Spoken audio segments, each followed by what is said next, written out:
ও আজকে কি রান্না করেছে একটু দেখা। কি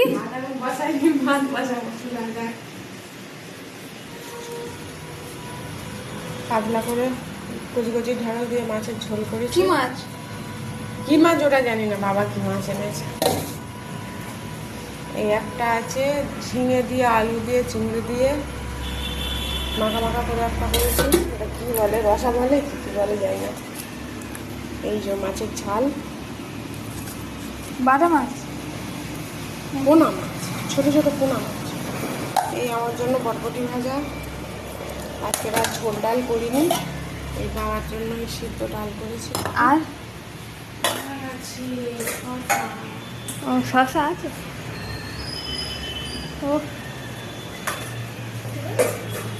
এবারে ভাত বসাবো, ভাতটা বসাই। আজকে